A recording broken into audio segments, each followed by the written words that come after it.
Welcome to lunch hour special drive. This is Satish. నాడు lakes and rock city, నేడు concrete jungle. చెరువులు మాయం, కుంటలు కబ్జా. మరి ఆపరేషన్ హైడ్రా ఫలిస్తుందా? లేక్ సిటీకి పూర్వ వైభవం వస్తుందా? కబ్జా కోరల్లో చిక్కుకున్న చెరువులకు విముక్తి కలిగేనా?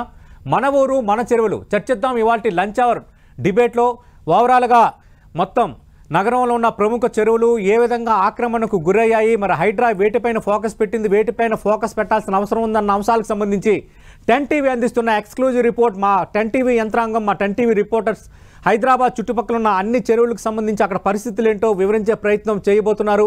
అలాగే దీనికి సంబంధించి హైడ్రా ఏం చేయాలి, అలాగే గతంలో ఉన్న కోర్టు తీర్పులేంటి, చట్టాలు ఏం చెప్తున్నాయి, వీటన్నిటికి సంబంధించి నిపుణులతో కూడా మనం ఇదే లంచ్ అవర్లో మనం మాట్లాడబోతున్నాం. మొదటగా సరూర్ నగర్ చెరువు సంగతి చూద్దాం. సరూర్ నగర్ చెరువు సైతం కబ్జా కోరల్లో చిక్కుకుంది. మొత్తం 200 ఎకరాల్లో తొలుత ఈ చెరువు ఉండగా ప్రస్తుతం 62 ఎకరాలకే పరిమితమైంది. దాదాపు 148 ఎకరాల చెరువు భూమి కబ్జాకు గురైంది. చెరువు భూమిలోనే ఏకంగా కాలనీలు వెలిశాయి. Singareni colony, green park colony, Tapovan కాలనీలు చెరువు భూములను నిర్మించారంటే ఏ స్థాయిలో ఆక్రమణలు జరిగాయో మనకి క్లియర్ కట్గా అర్థమవుతుంది. మరిన్ని వివరాలు అందించడానికి మా ప్రతినిధి కొండల్ అక్కడి నుంచి సిద్ధంగా ఉన్నారు. మనం కొండలతో మాట్లాడే ప్రయత్నం చేద్దాం. రైట్ కొండల్, సరూర్ నగర్ ఆక్రమణకు సంబంధించి పూర్తి వివరాలు ఏంటి, ఒకసారి అక్కడ పరిస్థితిని వివరించే ప్రయత్నం చేయండి. ప్రస్తుతం మనం సరునార్ చెరువు కట్ట పైన ఉన్నాం. ఇదే సరునార్ చెరువు. గతంలో దాదాపు 200 ఎకరాల విస్తీర్ణంలో ఉన్న ఈ చెరువు ఇప్పుడు చూడడానికి దాదాపు 60 ఎకరాలకు మాత్రమే పరిమితం అయిందని చెప్పి అధికారులు చెప్తున్నారు. ఎక్కడికక్కడ కాలనీలు వెలిసిపోయాయి. దీని చుట్టూ ఉన్న కాలనీలు, సింగరేణి కాలనీ అనుకోండి, తపోవన్ కాలనీ, అదేవిధంగా గ్రీన్ పార్క్ కాలనీ, 3 కాలనీలు కూడా ఇప్పుడు ప్రస్తుతం సరునగర్ చెరువులో విస్తరించిన పరిస్థితి ఉంది. ఇవి కూడా దాదాపు దశాబ్దాల క్రితం నుంచి కూడా అక్కడ జనం నివాసాలు ఏర్పాటు చేసుకొని ఉన్న పరిస్థితి ఉంది. ఇప్పుడు హైడ్రా ఎంట్రీతో అసలు ఏం జరగబోతుంది, అసలు ఇక్కడ ఉన్న ఈ అక్రమ కట్టడాలను కూడా హైడ్రా కూల్చేస్తుందా, ఇక్కడ నుంచి వీళ్ళందరినీ తొలగిస్తుందా, ఈ చెరువును పరిరక్షించేందుకు ప్రభుత్వం ఎలాంటి చర్యలు తీసుకుంటుంది అన్నది ఇప్పుడు అత్యంత ఆసక్తికరంగా మారింది. స్థానిక ప్రజాప్రతినిధులు ఉన్నారు, ప్రజలు కూడా ఉన్నారు. అసలు ఏమనుకుంటున్నారు, హైడ్రా ఎలా ఉండబోతుంది అనుకుంటున్నారు, వారిని అడిగి తెలుసుకునే ప్రయత్నం చేద్దాం. అసలు ఇప్పుడు FTL బఫర్ జోన్లో నిర్మాణాలు జరగడం అన్నది అక్రమం. ఇప్పుడు హైడ్రా వాటిని తొలగిస్తామంటుంది. ఇప్పుడున్న ఈ సరునార్లో కూడా భారీగా నిర్మాణాలు ఉన్నాయి. ఏం చేయాలంటారు మీరు ప్రజాప్రతినిధి గారు? పెద్ద ఉంటే నిజంగా ఆలోచన చేయకుండా ఎవరైతే పెద్దవాళ్ళ కబ్జాలలో ఎకరాలు ఉన్నాయో అవన్నీ కొట్టండి, మేమేం కాదనట్లేదు. కానీ మేము కూడా చీఫ్ మినిస్టర్ గారు కూడా రిక్వెస్ట్ చేస్తున్నాం. ఎందుకంటే ఈ చిన్న 120 గజాలు 150 గజాల్లో చాలామంది స్థిర నివాసం ఏర్పరచుకొని దశాబ్ది కాలం అయిపోతుంది. అంటే దశాబ్ది కూడా కాదు, దగ్గర 30-40 సంవత్సరాల నుంచి ఇదే ఏరియాలో ఈ చెరువులోనే మేము ఈత కొట్టిన వాళ్ళం. మాకంతా తెలుసు ఈ చెరువు ఎట్లుండే, ఎంత పెద్దగా ఉండే, ఎంత అయిందో. కానీ బట్ లేటర్ స్టేజెస్లో మెల్లమెల్ల అక్కడ కనిపిస్తున్న ఇల్లు కూడా మనం 89లో కట్టిరు ఆ ఇల్లు. అప్పట్లో కూడా మేము ఆ ఇల్లు చూసినాం. ఇంకో ఈ ఇంటి మీద కూడా, ఈ చెర్ల ఇంటి మీద ఇప్పటికి కేసు నడుస్తుంది. అంటే ఇట్లాంటివి ఎన్నో అంశాలు ఉన్నాయి. మేము ఒకటే కోరుకుంటున్నాం, కమిషనర్ గారిని, హైడ్రా కమిషనర్ గారు, at the same time CM గారిని కూడా ఒకటే కోరుకుంటున్నాం, మధ్యతరగతి కుటుంబీకులకు ఏ విధంగా మనం హెల్ప్ అవుతాం అనే విషయంలో చాలా జాగ్రత్త తీసుకోవాల్సిన అవసరం ఉంది. ఈరోజు ఎట్టి పరిస్థితుల్లో మధ్యతరగతి కుటుంబాలని గుర్తించి ఎక్కడైతే వాళ్ళ స్థిర నివాసాలు ఉన్నాయో వాళ్ళు చాలా ఆందోళనలో ఉన్నారు. వాళ్ళు ఎక్కడ కూడా వాళ్ళకు కూడా అంటే వాళ్ళకు ఒక రిలీఫ్ అనేది కలగడానికి మనం ఏ విధంగా మన ఆలోచన ఉందో కూడా ప్రభుత్వం దృష్టి నుంచి చెప్పాల్సిన అవసరం ఉంది. ఆ విషయంగా ఖచ్చితంగా మేము సీఎం రేవంత్ రెడ్డి గారిని కూడా కలుస్తాము. అదేవిధంగా ఎల్బీనగర్ సంబంధించిన కార్పొరేటర్లు అందరినీ తీసుకొని కూడా నా ఒక్కరికి విషయమే కాదు, ఇది అందరికి కూడా ఇబ్బంది అవుతుంది. కాబట్టి ఖచ్చితంగా ఒకసారి మేము రిప్రజెంట్ చేద్దాం అనుకుంటున్నాం. కమిషనర్ గారు కలిసే అవసరం ఉన్నది దీనిపైన. ఇప్పుడు కట్టడాలు అన్నవి, చెరువులో కట్టడాలు ఉన్నప్పుడు అవి చిన్న కట్టడమా పెద్ద కట్టడమా? కబ్జా అనే రికార్డ్ అయితే కబ్జానే ఉంటాయి. అంటే వాటిని తొలగించకుండా వీళ్ళకి మినహాయింపు ఇవ్వాలి, వీళ్ళకు ఇది చేయాలన్న ఎంతవరకు కరెక్ట్? మా సరూర్ నగర్ చెరువుని మేము కాపాడుకోవాలి. It's high time. ఇప్పటికే కాలుష్యంతో, డ్రైనేజ్ తోటి, సాలిడ్ వేస్ట్ తోటి చాలా సఫర్ అవుతున్నాం. మేము కాపాడుకోవాలి. కానీ తప్పెవరిది? ఇక్కడ ఇండ్లు కట్టుకోమని పర్మిషన్ ఇచ్చిన ఆఫీసర్లదా? కట్టుకున్న తర్వాత కూడా ట్యాక్సులు కలెక్ట్ చేసి వారికి కరెంటు బిల్లు ఇచ్చి, నీళ్ళు ఇచ్చి, అన్ని ఇచ్చిన ప్రభుత్వానిదా? తప్పెవరిది?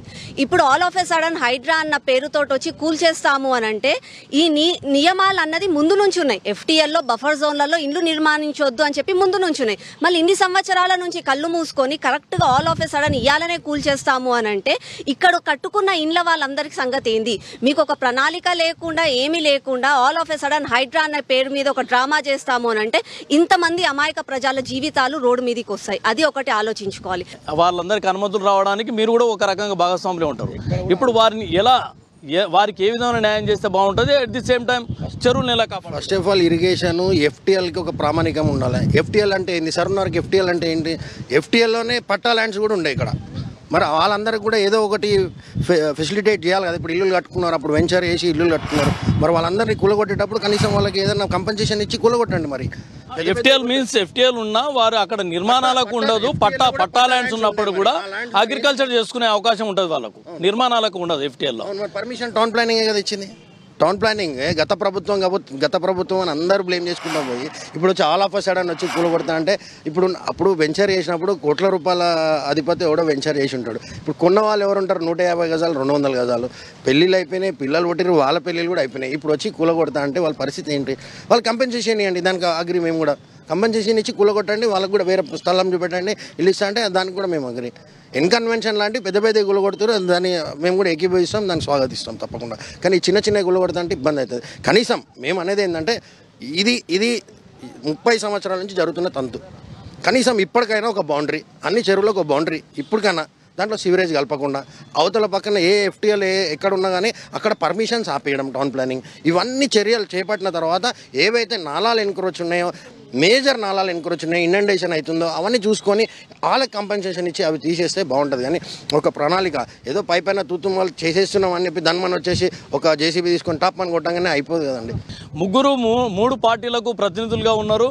వాళ్ళందరూ కూడా స్థానికంగా ఉన్న వ్యవస్థలో మార్పు జరగాల్సిన పరిస్థితి ఉంది. కాకపోతే ఇక్కడ ఉన్న దశాబ్దాలుగా నివాసం ఉన్న వాళ్ళు ఉన్నారు కాబట్టి వారికి ఎలాంటి న్యాయం చేస్తారన్నది చేయాలి. వారిని చైతన్యపరుస్తూనే నిర్ణయాలు తీసుకోవడంలో కూడా ప్రభుత్వం కొంత అందరితో కలిసి ముందుకెళ్లాలన్న అభిప్రాయాన్ని అయితే వాళ్ళు వ్యక్తం చేస్తున్న పరిస్థితి. ప్రస్తుతానికైతే సరునారు చెరువు దగ్గర ఉన్న పరిస్థితి ఇది. మనం చూస్తున్నాం ఒక 1 by 1 అంటే నగరం చుట్టుపక్కల ఉన్న చాలా చెరువుల్లో పరిస్థితులు ఎలా ఉన్నాయి, అక్కడ పబ్లిక్ ఇప్పుడు ఏమనుకుంటున్నారు, అలాగే ఆక్రమణలు ఏ స్థాయిలో ఉన్నాయి, ఎన్నెన్ని ఎకరాలు ఆక్రమణకు గురయ్యి, వీటన్నిటికి సంబంధించి 10 TV అందిస్తున్న ఎక్స్క్లూజివ్ రిపోర్ట్ మీరు ప్రస్తుతం వాచ్ చేస్తున్నారు. అలాగే మిగతా చెరువుల్లో ఆక్రమణలు కూడా తెలుసుకునే ప్రయత్నం చేద్దాం. మా ప్రతినిధులు సిద్ధంగా ఉన్నారు. వాళ్ళతో మాట్లాడే ముందు ఈ లేక్స్కి సంబంధించి సోల్ ఆర్గనైజేషన్ ఆఫ్ లేక్స్ నుంచి డిబేట్లో జాయిన్ అవుతున్నారు లుబ్నా గారు. అలాగే ప్రముఖ పర్యావరణవేత్త దొంతి నరసింహారెడ్డి గారు కూడా డిబేట్లో జాయిన్ అవుతున్నారు. వీళ్ళిద్దరితో మనం ఒకసారి మాట్లాడే ప్రయత్నం చేద్దాం. దొంతి నరసింహారెడ్డి గారు, ఎప్పటి నుంచో ఈ చెరువుల ఆక్రమణ తర్వాత ఎప్పుడూ జరుగుతూనే ఉన్నాయి. ఈ నాలాల ఆక్రమణ, చెరువుల ఆక్రమణ ప్రతి ప్రభుత్వం వస్తుంది, దీనిపై ఒక కార్యాచరణ అంటారు, సమావేశాలు అంటారు, తర్వాత అవి తూతు మంత్రంగానే నడుస్తున్నాయి. ప్రస్తుతం జరుగుతున్న అంటే హైడ్రా తీసుకుంటున్న చర్యలు కానీ ఈ చెరువుల ఆక్రమణకు పూర్తి స్థాయిలో అడ్డుకట్ట వేయడానికి స్కోప్ దొరికినట్టేనా, లేదంటే ఇంకేమైనా చట్టాలు అడ్డొస్తాయా? ఏం చెప్తారు సార్ ఆక్రమణపై? అందులో ఇప్పుడు వాళ్ళు సరూర్ నగర్ చెరువు ఉదాంతం తీసుకుంటే, సరూర్ నగర్ చెరువులో వాళ్ళు అన్నట్టు 30 ఏళ్ల నుంచి ఆక్రమణ ఉంది. అయితే ఆ ఆక్రమణ రకరకాలుగా తొలగించకుండా అడ్డుపడ్డారు. అప్పుడు అందులో రాజకీయ నాయకులు, ప్రజాప్రతినిధులు ఉన్నారు. ఈ సోకాల్డ్ మధ్య తరగతి వీళ్ళందరూ ఉన్నారు అక్కడ. అందులో చాలా ఘర్షణలు కూడా అయినాయి. ఇదివరకు కింద చెరువు కట్ట కింద ఉన్న వాళ్ళు, చెరువు కట్ట మీద ఉన్న వాళ్ళకు కూడా ఘర్షణ అయింది. దాని మీద కోర్టు కేసు కూడా ఉంది 1994లో. అంటే ఇది ఒక ఉదాహరణ. హైదరాబాద్లో అనేక చెరువుల్లో ఉన్నాయి ఈ ఘర్షణలు, ఈ ఇష్యూస్ అన్నీ వస్తున్నాయి. అయితే ఇప్పుడు హైడ్రా పని మొదలు పెట్టినాక, హైడ్రా పని మొదలు ఎందుకు పెట్టింది అది మనం ముందు ఆలోచించాలి. ఈ విపత్తులు అనేది మనము చూస్తున్నాము. వరదలు వస్తున్నాయి. ఇప్పుడు సరూర్ నగర్లో కూడా ఇదివరకు వరద వచ్చింది. క్రమంగా ఏం చేసినారు, ఆ నీటిని రాకుండా తీసేసిండ్రు. కాకపోతే ఈ 2-3 ఏళ్లలో మనం చూసినాం సరూర్ నగర్లో ఒక ఆయన కొట్టుకొని వచ్చి చనిపోయిన పరిస్థితి. అంటే ఈ వాతావరణ మార్పులకు ఇదివరకు ఉన్న పరిస్థితికి ఇప్పుడు ఇంకా తీవ్రత పెరిగింది. అంటే ఆ చెరువుల యొక్క సహజ నీటి వ్యవస్థ, వీటి అవసరము, ఆవశ్యకత ఇంకా పెరిగింది. ఈ వాతావరణ మార్పుల నేపథ్యంలో, ఈ కుంభవృష్టి వర్షాల నేపథ్యంలో ఇప్పుడు హైడ్రా కొంత చెరువులను మళ్ళీ పునరుద్ధరించే ప్రయత్నం మొదలుపెట్టింది. మొదలుపెట్టిన క్రమంలో అనేక సమస్యలు వస్తున్నాయి. ఇప్పుడు ఆ ఆక్రమణలు కూడా పొరలుగా పాత ఇప్పుడు 20-30 ఏళ్ళ ఆక్రమణలు కొన్ని ఉంటే ఇప్పుడు నిన్న మొన్న జరిగిన ఆక్రమణలు కొన్ని ఉన్నాయి. సో ఇప్పుడు అన్నిటికీ ఒకే ఘటన కట్టాలన్నా, దాంట్లో విధి విధానాలు మార్చాలన్నా అనేది క్రమంగా మనకు పరిస్థితి బట్టి హైడ్రా ఆ నిర్ణయం తీసుకోవాల్సి వస్తుంది. కానీ వీళ్ళ పేరు మీద ఇప్పుడు ఈ 30 ఏళ్ళ కాలంలో ఉన్న వాళ్ళ పేరు మీద ఇప్పుడు ఫ్రెష్గా చెరువుల ఆక్రమణను సరిపోల్చి ఇది సరైందే, వాళ్ళని ఏం చేయలేదు కాబట్టి వీళ్ళని ఏం చేయలేము అనే వాదన తెస్తే మాత్రం అది కరెక్ట్ కాదు. ఓకే, ఈ గత 20-30 ఏళ్లలో తెలిసి చేసిన వాళ్ళు, కనపడుతున్న వాళ్ళు, వీళ్ళు తెలిసి కూడా ఆక్రమించిన వాళ్ళు ఉన్నారు చాలా మంది. కాబట్టి ఇప్పుడు ఎవరైతే మాట్లాడుతున్నారో వాళ్ళు స్పష్టంగా సరూర్ నగర్ గురించి, ఆ స్పెసిఫిక్ కేసు గురించి మాట్లాడితే అందులో ఏదన్నా అన్యాయం ఉంటే దాన్ని సరి చేయాల్సిన అబ్సల్యూట్లీ నరసింహారెడ్డి గారు, కేవలం సరూర్ నగరే కాకుండా నగర పరిధిలో ఉన్న ప్రముఖ చెరువులు ఏ స్థాయిలో ఆక్రమణకు గురయ్యన్న అంశానికి సంబంధించి టండి అందిస్తున్న డ్రైవ్ ఖచ్చితంగా మనం మిగతా అంశాలు కూడా మాట్లాడదాం. లుబ్నా గారు, మీరేం చెప్తారు? సోల్ ఆర్గనైజేషన్స్ ఫర్ లేక్స్ తరఫున ఈ చెరువుల ఆక్రమణకు గురి కాకుండా చెరువులకు జీవం ఉండాలని మీరు ఎప్పటి నుంచి పోరాటం చేస్తున్నారు. మరి ఇప్పుడు ఫలితాలు కనిపిస్తున్నాయని అనుకోవాలా? ఎందుకంటే ఈ చెరువుల ఆక్రమణకు సంబంధించి బడాబాబులతో పాటు ఈ మధ్యలో ఈ మిడిల్ మ్యాన్ ద్వారా చాలామంది స్థలాలు కొనుగోలు చేసిన వాళ్ళు ఉన్నారు, ఫ్లాట్లు కొనుగోలు చేసిన వాళ్ళు ఉన్నారు. వాళ్ళని అడ్రస్ చేయాల్సిన అవసరం ఉంది, వాళ్ళకి వేరే స్థలాలు చూపించాల్సిన అవసరం ఉందని మరికొందరు అంటున్నారు. దీనిపై మీ కామెంట్ ఏంటి? అందరికీ సలాం అండి. సలాం. ఫస్ట్ ఆఫ్ ఆల్ నేను సోల్ లో లేనండి, ఎప్పుడు 5 years అయిపోయింది. నేను సోల్ కన్వీనర్ అప్పుడు ఉండే 5 years కి, దాని తర్వాత నేను ఇండిపెండెంట్ గా ఉన్నాను. ఇప్పుడు చూస్తున్న చెరువు ఇది చూపించింది, వాళ్ళు మాట్లాడింది సరూర్ నగర్ చెరువు దగ్గర నుంచి కదా. దాని మీద ఒక రకంగా ఏంటంటే దాన్ని ఉరి బిగించడం అన్నది ఎప్పటి నుంచో స్టార్ట్ అయిందండి. ఎంక్రోచ్మెంట్స్ అన్ని అవుతున్నాయి. ఆ సింగరేణి కాలనీస్ చాలా లోపలికి రోడ్స్ మీ దగ్గర కూడా మీకు FTL పిల్లర్స్ ఇప్పుడు కూడా కనిపిస్తాయి ఇక్కడ. సో పాయింట్ ఏంటంటే గత 10 years లో జరిగింది ఏమి అంటే వీటిని రిపేర్ చేయడం కూడా కష్టం లాగా చేసేసారు అనమాట. ప్రతి లేక్ లోపలికి వెళ్ళిపోవడం, FTL లోపలికి వెళ్ళిపోవడం. ఇప్పుడు ఇవన్నీ మనం కేంద్రీకరిస్తుంది, హైడ్రా చేస్తున్నవన్నీ మనము ప్రైవేట్ కట్టడాల మీద చూస్తున్నాం. మనం ఏదైనా ఇప్పుడు బమ్రుక్రోదల దగ్గర నుంచి తమ్మిడికుంట దగ్గర నుంచి అన్ని private encroachments, private constructions on the FTLs buffer zones చూస్తున్నాం. ఇప్పుడు what about the state encroachments? ఇప్పుడు గత 10 ఏళ్లుగా స్టేట్ వార్ పెట్టింది చెరువుల మీద. ప్రతి చెరువు లోపల మీకు రోడ్ వచ్చింది. ఈస్ట్ లో నాచరం చెరువు తీసుకోండి, ఈ సరూర్ నగర్ మాట్లాడుతున్న చెరువు తీసుకోండి, వెస్ట్ లో ఏమో మన ఏదంటే మల్కం చెరువు తీసుకోండి, నార్త్ లో మీరు కాపరా తీసుకోండి, సౌత్ లో మీరాలం తీసుకోండి. ఎక్కడ ఏ చెరువు చూసినా ప్రతి చెరువు లోపల వీళ్ళు రోడ్లు వేశారు. నేను రోడ్లను వాళ్ళు వచ్చి వాదించారు వాక్వే అని. నేను రోడ్లను ఎందుకు అంటున్నాను? ఎందుకంటే దాని మీద కార్లు వెళ్ళాయి, దాని మీద సన్షైన్ వాళ్ళు మల్కం చెరువులో బస్సులు పార్క్ చేసుకున్నారు.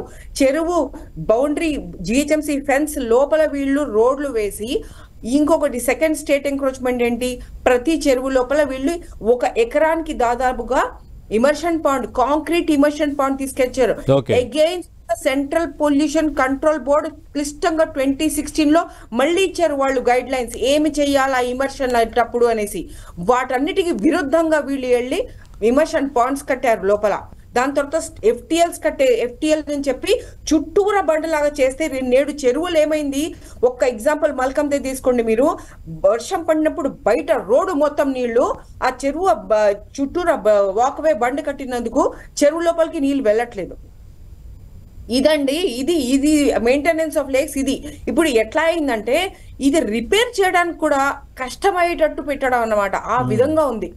కష్టాలు ఎన్నో వస్తాయి, కానీ ప్రజలు దెబ్బకుండా నీళ్ళ నుంచి philosophy, what is the philosophy behind these Hydraa operations? Hydraa అంటే మనం ఏంటి రెస్టోరేషన్ ఆఫ్ లేక్స్, చెరువులని మళ్ళీ మనం రెస్టోర్ చేసుకోవాలి, రివైవ్ అంటే ఏంటి? ఫస్ట్ స్టెప్ ఏంటి? ఎంక్రోచ్మెంట్ తీయాల్సి వస్తుందా? ఆ ఎంక్రోచ్మెంట్ తీయంగానే లేక రిస్టోర్ అయిపోయిందా, నాల రిస్టోర్ అయిపోయిందా, ఇంకా మళ్ళీ మునగమా, ఇంకా మళ్ళీ నీళ్లు సమృద్ధిగా ఉంటాయంటే కాదు కదా. అది మొత్తం ఒక హైడ్రాలజీ రిస్టోరేషన్ అన్నది మొత్తం ప్రాసెస్. అందులో ఫస్ట్ కీలకమైన ప్రాసెస్ ఏంటి, డెమోలిషన్ ఆఫ్ ఎంక్రోచ్మెంట్. అది జరుగుతా ఉంది, అది మొదలైంది. రైట్ ఖచ్చితంగా. ఇంకా మిగతా చెరువుల పరిస్థితి కూడా మనం చూద్దాం. సరూర్ నగర్ చెరువు పరిస్థితి ఇలా ఉంటే, ఇక హైత్ నగర్ సర్కిల్కి సంబంధించి మన్సూరాబాద్ డివిజన్లోని హత్తిగూడ చెరువులో కబ్జాలు తొలగించాలని స్థానికులు డిమాండ్ చేస్తున్నారు.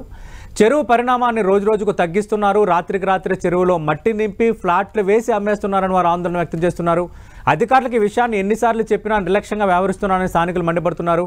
ఇటీవల హైడ్రా కమిషనర్ రంగనాథ్ ఈ చెరువును కూడా పరిశీలించిన తర్వాత హత్తిగూడ చెరువు బాగుపడుతుందన్న నమ్మకం తమకు కలిగిందని స్థానికులు అంటున్నారు. చుట్టూ ఫెన్సింగ్ వేసి చెరువును రక్షించేందుకు చర్యలు తీసుకోవాలని ప్రభుత్వాన్ని కోరుతున్నారు. అయితే ఇప్పటికే కొన్ని నిర్మాణాలు చెరువులోకి ఉన్నాయి. భవిష్యత్తులో మరి ఇతర నిర్మాణాలు రాకుండా చర్యలు తీసుకునే పరిస్థితి ఉందా? ప్రస్తుతం అక్కడ వాతావరణం ఏంటో మా ప్రతినిధి రాముడు అందిస్తారు. రాముడు, ప్రస్తుతం హత్తిగూడ చెరువు వద్ద ఉన్నారు కదా, అక్కడ పరిస్థితి ఏంటి? ప్రధానంగా మనం చూస్తున్నాం చెరువులు ఏ స్థాయిలో ఆక్రమణకు గురయ్యాయి, అసలు దాని విస్తృతి ఏంటి, దాని పరిధి ఏంటి, అలాగే మిగతా నిర్మాణాలు ఏ విధంగా చొచ్చుకు వచ్చాయో మనం క్లియర్ కట్గా బౌండరీస్లో చూడొచ్చు. మొత్తం హైదరాబాద్ సంబంధించి గ్రేటర్ హైదరాబాద్ పరిధిలో చెరువులు ఏ స్థాయిలో ఆక్రమణకు గురయ్యాయి అన్న అంశం సంబంధించి టెంటీ అందిస్తున్న ఎక్స్క్లూజివ్ రిపోర్ట్ మీరు చూస్తున్నారు. ఆ ప్రతినిధులు ప్రతి చెరువు దగ్గర ఉన్నారు. ఏ విధంగా ఎంక్రోచ్మెంట్స్ జరిగాయి అన్న అంశానికి సంబంధించి మా ప్రతినిధి రాముడు హత్తిగూడ చెరువు నుంచి మరిన్ని వివరాలు అందించబోతున్నారు. రాముడు, అక్కడ స్థానికులు ఏమంటున్నారు, ఆక్రమణలకు ఏ స్థాయిలో గురయ్యాయి అన్న అంశాన్ని వివరించే ప్రయత్నం చేయండి. నగర్ సర్కిల్ పరిధిలో ఉండేటువంటి మన్సూరాబాద్ డివిజన్లోని హత్తిగూడ చెరువు దగ్గర మనం ఉన్నాం. ఈ చెరువు దాదాపు 6 ఎకరాలు ఉంటుందని స్థానికులు చెప్తున్నారు. కానీ ఇప్పుడు మాత్రం ఇది 3 ఎకరాలకు కుంచుకుపోయింది. ఒకవైపు వచ్చినటువంటి నిర్మాణాలు, మరొక వైపు ప్రభుత్వం చేసినటువంటి చర్యల కారణంగానే ఇది తగ్గిపోయిందని అంటున్నారు. మనం చూడొచ్చు మొత్తం కూడా ఇటీవల రంగనాథ్ కమిషనర్, హైడ్రా కమిషనర్ వచ్చి పరిశీలించారు. పైనుంచి వచ్చేటువంటి వరద నీరు పూర్తిగా రానటువంటి పరిస్థితుల్లో ఉన్నటువంటి నేపథ్యంలో ఈ ట్రెంచ్ను ఒకదాన్ని కొట్టించారు. ఆ పైనుంచి ఇక్కడి వరకు వరద నీరు వచ్చే విధంగా అవసరమైనటువంటి చర్యలు తీసుకున్నారు. స్థానికులు ఉన్నారు. సార్, ఈ చెరువు పరిస్థితి ఎలా ఉంది, గతంలో ఎట్లా ఉండేది మీరు మొదట్లో ఇక్కడ చూసినప్పుడు? ఈ చెరువు పరిస్థితి, ఇక్కడ ఉన్న రోడ్డు ఉన్నది సార్, ఇక్కడ నుంచి బొమ్మలగుడి నుంచి మన ఔటర్ రింగ్ రోడ్డుకు తగిలే రోడ్డు ఇది. ఆ రోడ్డుకు తగిలేది నీళ్లు అట్లా 2 నెలలు డిసెంబర్ ఎండింగ్ దాకా రోడ్డుకు తగిలి ఉండేది. ఒకసారి అక్కడికి యువతలకి ట్రాఫిక్ కూడా జామ్ అయిపోయింది, అంత నిల్వ ఉండేది నీళ్లు. అటువంటి దాన్ని ఎల్లారెడ్డి కాలనీ నుంచి మొదలు పెడితే ఈ రోడ్డు నుంచి యువతల ముఖ్యంగా గత 2 సంవత్సరాల నుంచి దాదాపు 50% ప్లాట్లు చేసి బయట నుంచి మట్టి తెచ్చి, బయట నుంచి రాళ్లు తెచ్చి దీన్ని పూడేసి తర్వాత దాంట్లో ప్లాట్లు చేసి అన్ని అనాథరైజ్డ్గా ఇక్కడ ఇంకా ఇప్పటికీ రాళ్ళు అన్ని ప్లాట్లకు సంబంధించిన ప్లాటింగ్ చేసినటువంటి రాళ్ళన్నీ కనబడుతున్నాయి. పూడుస్తుండ్రు, ఈ డౌన్ అంతా పూడుస్తుండ్రు. మిడ్ నైట్ కూడా వచ్చి దీన్ని బుల్డోజర్లు వచ్చి లెవెలింగ్ చేసుకొని ప్రైవేట్ పార్టీలు చేసుకొని రాత్రికి రాత్రే హద్దులు నిర్ణయించుకొని ఈ రకంగా దాదాపు మోర్ దాన్ 50% ఆక్యుపై చేసి. సెక్యూరిటీ ఏం పెట్టలేదా? కొన్ని చెరువుల దగ్గర సెక్యూరిటీ పెట్టారు కదా, మీరు రాత్రిపూట కూడా చూసినామన్నారు. పూడ్చివేతలు ఎట్లా జరుగుతున్నాయి? ఫస్ట్ ఆఫ్ ఆల్ చెప్పాలంటే నా చిన్నప్పటి నుంచి కూడా నేను ఇక్కడ పెరిగాను. పుట్టి పెరగడం నా స్వస్థలం ఇది. అప్పుడున్న చెరువు ఎలా ఉంది, ఇప్పుడున్న చెరువు ఎలా ఉంది? ఒక రకంగా చూసుకుంటే ఇప్పుడు మన బొమ్మలగూడి నుంచి ఈ ఔటర్ రింగ్ రోడ్కి వెళ్ళే రోడ్ ఏదైతే ఉందో మొత్తం కూడా టోటల్గా చెరువు కింద ఉన్నది మాత్రమే. ఒకవేళ ఫుల్ వాన పడింది అనుకో అసలు రోడ్ల మీద బండ్లు వెళ్ళడానికే వీలు లేకుండా ఉంటుంది. ఇంకోటి అర్ధరాత్రి ఇప్పుడు మనం ఎప్పుడు కంప్లైంట్ ఇచ్చినా కానీ వస్తారు, చూస్తారు, దీని చర్యలు సర్వే చేస్తామని చెప్తారు, వెళ్ళిపోతారు. తర్వాత ఏముంది, అర్ధరాత్రి బండ్లు వస్తాయి, బుల్డోజర్స్ వస్తాయి, టిప్పర్లు వస్తాయి, మట్టి తీసుకొస్తారు, నింపేస్తారు. ఎవరన్నా అబ్జెక్షన్ చేస్తే వెళ్ళిపోతారు. మళ్ళీ 1 వారం రోజుల తర్వాత అదే కంటిన్యూ అవుతుంది. ఇక్కడ కంటిన్యూ అవడం వల్ల ఏమవుతుంది, ఇప్పుడు మీరు చూసినట్లయితే ఇదంతా పోతమట్టి డిస్మాండిల్, టోటల్గా డిస్మాండిల్ పోసి ఎంతగానం అనేది ఇప్పుడు ఈ ఏరియాలో ఉన్న మొత్తానికి ఇదే ఒక్క చెరువు మాత్రం. ఇప్పుడు ఇది మొత్తం టోటల్గా బంద్ అయింది అనుకోండి, టోటల్గా ఉన్నది కాస్త పూర్తి చేశారు అనుకోండి, ఎన్ని కాలనీలు ముంపుకు గురవుతారు? పవన్గిరి కానివ్వండి, అంజలి రెసిడెన్సీ కానివ్వండి, స్వాతి రెసిడెన్సీ కానివ్వండి, ఇవన్నీ లక్ష్మీ భవని కాలనీ కానివ్వండి, ఇవన్నీ మునుగుడు. చెరువు చాలా పెద్దగా ఉన్నది అని చెప్తున్నారు, కానీ అధికారులు వచ్చి దాన్ని బాగా తగ్గించేస్తున్నట్టు కనపడుతుంది మీరు చెప్పినటువంటి లెక్కల ప్రకారం. వాళ్ళు ఎలాంటి చర్యలు తీసుకోవట్లేదు సార్. ఎలా చెప్తాం మనం? ఇప్పుడు మనం ఒకసారి 2 సార్లు కంప్లైంట్ ఇస్తాం, 3వసారికి మనం ఏం చేస్తాం? ప్రధానంగా మీరు ఏం చేయాలని కోరుకుంటున్నారు? మొన్న అధికారులు కూడా ఇక్కడ వచ్చి వెళ్ళారు కదా సార్. ఇది ఈ చెరువుని మంచి పర్యాటక కేంద్రంగా మార్చి ఈ మన వాకింగ్ ట్రాక్లు ఏర్పాటు చేయాలి. ఈ ఉన్న మట్టి పూత మట్టిని మొత్తం ఎత్తేయాలి. చెరువులాగా లేదు సార్, ఇది బావిలాగా ఉంది. అది మళ్ళా చెరువు పునరుద్ధరించాలని చెప్పి కోరుకుంటున్నాం. అధికారులు తగిన చర్యలు తీసుకొని పూర్తి స్థాయిలో చెరువును రక్షిస్తే ఈ ప్రాంతంలో ఉండేటువంటి వందలాది ఇల్లు, అందులో ఉండేటువంటి వేలాది కుటుంబాలకి ఇబ్బంది లేకుండా ఉంటుందని స్థానికులు డిమాండ్ చేస్తున్నారు. హైడ్రా కమిషనర్ ఇక్కడికి వచ్చి వెళ్ళాడు కాబట్టి భవిష్యత్తులో దీని రక్షణ కోసం అవసరమైనటువంటి చర్యలు తీసుకోవాలని కూడా వారు విజ్ఞప్తి చేస్తున్నటువంటి పరిస్థితి ఇక్కడ ఉంది. కెమెరాతో రాముడు, NTV, హైదరాబాద్. రైట్. దొంత నరసింహారెడ్డి గారు, మనం ఇందాక సరూర్ నగర్ కోసం మాట్లాడుకున్నాం. ఇప్పుడు హత్తిగూడ చెరువుకు సంబంధించి ఆల్రెడీ హైడ్రా కమిషనర్ రంగనాథ్ కూడా దీన్ని ఈ మధ్యన పరిశీలించారని. కానీ ఇందాక మనకు తెలుసు లుబ్నా గారు ప్రస్తావించిన అంశం ఒక కీలకమైనది ఏంటంటే చాలా చెరువుల్లో ఈ సుందరీకరణ పేరుతోని, తర్వాత ఈ వాకింగ్ ట్రాక్స్ పేరుతోని ప్రభుత్వాలే వాటిని కొంత రోడ్డు వర్క్ చేయటము, అలాగే రోడ్లు వేయటం. ఫర్ ఎగ్జాంపుల్ మనం ఇప్పుడు చూసిన హత్తిగూడ చెరువులో అది చెరువు ప్రాంతం పైనుంచి ఆల్రెడీ రోడ్డు ఉందని చెప్తున్నారు చాలా క్లియర్ కట్గా. మరి ఇప్పుడు దీన్ని ఏం చేయాలి?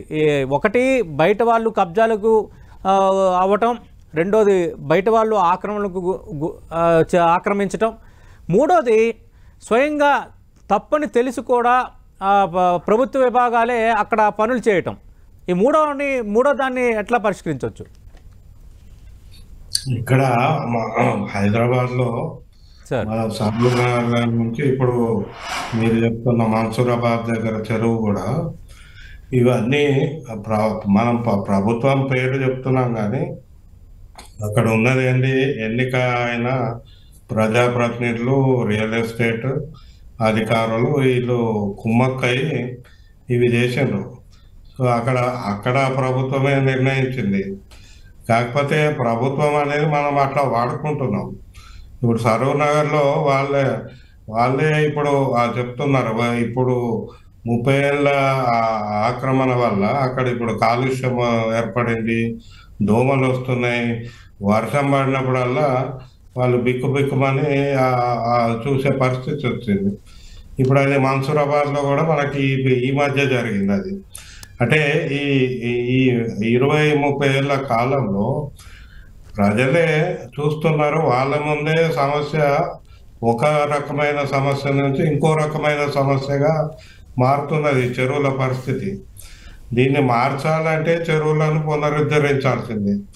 కాకపోతే దీనికి కారణం ఎవరు, దీని వల్ల బాధపడేది ఎవరు, వీటి మీద మనం చర్చ జరిపి ప్రత్యేకంగా స్పెసిఫిక్గా ఒక్కొక్క దానికి ఒక్కొక్క ప్రణాళిక చేయాల్సిన అవసరం నాకు కనపడుతుంది. మనం సాధారణంగా ఇక్కడ జరిగింది అక్కడ అప్లై చేయలేము, అక్కడ జరిగింది ఇక్కడ అప్లై చేయలేము. ఎక్కడ చూసినా కూడా కబ్జా అనేది జరిగింది, అందులో అనుమానం లేదు. ఆ కబ్జా నుంచి విముక్తి చేయమని ఆ స్థానికులే కోరుతున్న సందర్భంలో ఈ వరద నుంచి, ముప్పు నుంచి నివారణ, దోమల నుంచి, మురికి నీటి నుంచి, ఇవన్నీ ఆ స్థానికులకే ఉపయోగపడుతుంది.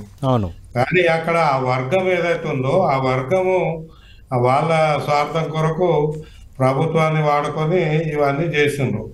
కాబట్టి ఇప్పుడు హైడ్రా లాంటి సంస్థ పునరుద్ధరణ మొదలు పెడితే పూర్తి స్థాయి పునరుద్ధరణ చేయాలి. అందులో అన్యాయంగా కాకుండా ఎవరైతే ఉన్నారో అమాయకులు ఉన్నారో కాపాడే వ్యవస్థ కూడా అందులో ఒక విధానం కూడా పెట్టుకొని చేయాల్సి ఉంటుంది. Okay, right. శబనా గారితో కూడా మనం మాట్లాడదాం. ఇప్పుడు వరకు మనం హత్తిగూడ అలాగే సరూర్ నగర్ చూసాం. హిమాయత్ సాగర్ సంబంధించి మనం చూస్తే 5,936 ఎకరాల రిజర్వాయర్లో 40% కబ్జాకు గురైంది. అందులో ప్రముఖులు కూడా ఉండడం విచిత్రం. ఎందుకంటే రాజ్యాంగబద్ధమైన పదవుల్లో ఉన్నవాళ్ళు, రాజకీయ నాయకులు, ప్రజాప్రతినిధులు ఉన్నవాళ్ళు కూడా హిమాయత్ సాగర్కి సంబంధించి ఆక్రమించారన్న ఆరోపణలు వస్తున్న నేపథ్యంలో మరి ఇప్పుడు అక్కడ పరిస్థితి ఏంటి, హైడ్రా ఎలా దృష్టి పెట్టబోతుంది, పూర్తి వివరాలను అందించడానికి మా ప్రతినిధి ప్రతాప్ సిద్ధంగా ఉన్నారు. ప్రతాప్, హిమాయత్ సాగర్ లేక్ ఏ విధంగా చెరబట్టడానికి మరో ప్రత్యక్ష ఉదాహరణ మనకు కళ్ళ ముందు కనబడతా ఉంది. నా వెనక ఉన్నది చూడవచ్చు మనం ప్రత్యక్షంగా పట్నం మహేందర్ రెడ్డి ప్రజాప్రతినిధి ఎమ్మెల్సీ ప్రజెంట్ ఎమ్మెల్సీగా ఉన్న పట్నం మహేందర్ రెడ్డిగా చెప్పుకునే పట్నం మహేందర్ రెడ్డి విల్లాగా చెప్తూ ఇక్కడ లోకల్గా ఉన్న వాళ్ళంతా కూడా దాదాపు చాలా కాలం క్రితమే నిర్మాణం చేశారు. ఇక్కడ మనం చూడవచ్చు ఇందాక ఇక్కడే ఒక బాండ్ కూడా ఏర్పడి ఉంది. ఇక్కడ HMDA మెట్రో వాటర్ సంబంధించి హైదరాబాద్ వాటర్కి సంబంధించిన ఇక్కడ ఒక అద్దురాయి ఉన్నప్పుడు ఫుల్ లెవెల్ ట్యాంక్ సంబంధించిన అద్దురాయి ఉన్నప్పటికీ అద్దురాయిలో భాగంగానే దీనికి సంబంధించి అంతా కూడా ఇక్కడ దీని నిర్మాణాలంతా కూడా చేపట్టారని చెప్పుకోవచ్చు. దీనికి సంబంధించి కూడా HMWSకు సంబంధించి హైదరాబాద్ వాటర్కి సంబంధించిన ఒక రాయి కూడా ఉంది. ఫుల్ లెవెల్ ట్యాంక్ లెవెల్ అని చెప్పేసి ఆడ ఒక మెన్షన్ చేసి ఒక అద్దురాయి ఉంది. అద్దురాయికి కనుక మనం సమానంగా చూసుకున్నట్లయితే కనుక యాజ్ డిస్గా ఈ నుంచి ఇట్లా ఈ విధంగా చూసుకున్నట్లయితే పూర్తి స్థాయిలో ఆ నిర్మాణం అయితే మనకు స్పష్టంగా అయితే కళ్ళ ముందు కనబడతా ఉంది. అయితే పూర్తి స్థాయిలో ఫుల్ లెవెల్ ట్యాంక్ దీనికి సంబంధించి లేక్కి సంబంధించి హిమాయత్ సాగర్ లేక్ సంబంధించి ఫుల్ లెవెల్ ట్యాంక్లోకి పరిధిలోకి వచ్చేటట్టుగా చాలా స్పష్టంగా కనబడతా ఉంది. దీనికి సంబంధించి ఈ విధంగా ఇక్కడ ఈ లేక్కి సంబంధించి చూసినట్లయితే చాలా అంశాలు కూడా చాలా టెక్నికల్గాతో పాటు అధికార యంత్రాంగం అంతా కూడా ఏ విధంగా చేసింది అనేది కూడా ప్రత్యక్ష ఉదాహరణ. ఫుల్ లెవెల్ ట్యాంక్ పరిధిలోకి వచ్చే ఏరియాలోకి సంబంధించి కూడా విద్యుత్ ట్రాన్స్ఫార్మర్ కూడా ఏర్పాటు చేయడం అనేది, అంటే విద్యుత్ శాఖ అధికారులు అన్ని విషయాలు తెలిసి కూడా ఇక్కడ విద్యుత్ సంబంధించి ఏర్పాటు చేయడం కానీ ఏ విధంగా వసతులు కల్పించడానికి కరెంటు అందివ్వడానికి కూడా ఏర్పాట్లు చేశారు. ఇదంతా కూడా బఫర్ జోన్ వస్తుంది. ఫుల్ లెవెల్ ట్యాంక్ నుంచి దాదాపు 30 మీటర్స్ బఫర్ జోన్ వచ్చే ఏరియాలోకి ఈ విధంగా తార్ రోడ్ కూడా వేశారు. ఏకంగా తార్ రోడ్ వేసి ఆ చెరువులోకి అంటే దాదాపు చెరువు పరిధిలోకి వచ్చే విధంగా కూడా తార్ రోడ్ వేసిన పరిస్థితి ఉంది. ఏ విధంగా జరిగిందనే దానికి కూడా ఒక ప్రత్యక్ష ఉదాహరణ.